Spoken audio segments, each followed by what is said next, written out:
सीवान जिले के बड़हरिया के पूर्व विधायक जदयू नेता श्याम बहादुर सिंह हमेशा सुर्खियों में रहते हैं। श्याम बहादुर सिंह का वीडियो कभी कभार बार बालाओं के साथ ठुमके लगाते हुए वायरल हो जाते हैं, तो कभी कभी अपने मजाकिया अंदाज में चुटकुला सुनते और भोजपुरी नींद गाते हुए वीडियो सामने आता है। उनका एक और वीडियो सीवान के पूर्व सांसद ओम प्रकाश यादव के साथ सामने आया है, जिसमें सड़क पर ही श्याम बहादुर सिंह ठुमके लगाते नजर आ रहे हैं।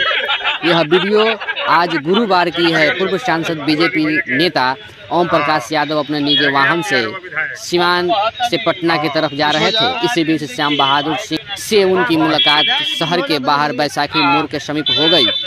दोनों की गाड़ी सड़क पर जब आमने सामने दिखी तो दोनों चालक ने गाड़ी रोक दिया। फिर ओम प्रकाश यादव और श्याम बहादुर सिंह दोनों गाड़ी से उतरकर सड़क पर ही मिले। तभी वहां दर्जनों की संख्या में लोगों की हुजूम उमड़ पड़ी।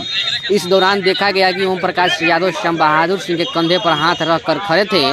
तभी श्याम बहादुर सिंह एक भोजपुरी निर्गुण धावल धूप लगाना शुरू कर देते हैं और अपना कमर हिलाने लगते हैं। वहां मौजूद लोगों की भी हंसी का आवाज आती आपको सुनाई दे रही होगी। वहीं श्याम बहादुर सिंह गाना जारी रखते हैं। हालांकि ओम प्रकाश यादव श्याम बहादुर सिंह का पैर छूकर फिर वापस लौट जाते हैं। हालांकि इस बीच से खड़ा एक व्यक्ति कहता है कि अगला इलेक्शन में भैया सांसद रहुआ विधायक।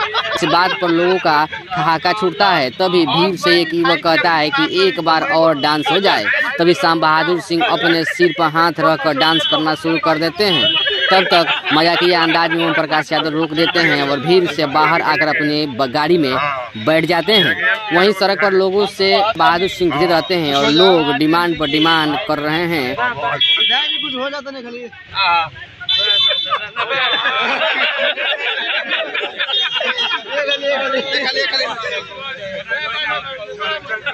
नेताजी के लेकर वो कौन सा है विधायक जी नेताजी के लेकर क्या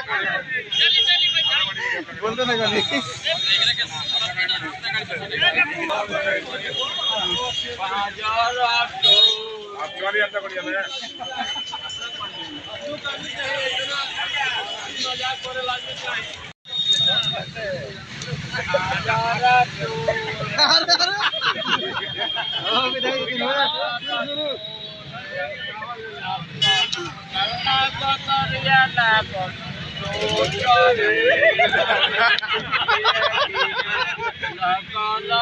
हम बहनी भाई के पूछताछ रही तो मैं बोलो अच्छा भाई ले लो बताओ अच्छा जो 500 रुपए तो हम क्या भाई चल बड़ी गाड़ी शिवाजी भैया के हां ये के एमपीआर होगा विधायक हम कहता नहीं हां कुछ हो जाओ जिंदगी भाई के ना छोड़ विधायक जी कुछ हो जाता नहीं खाली हां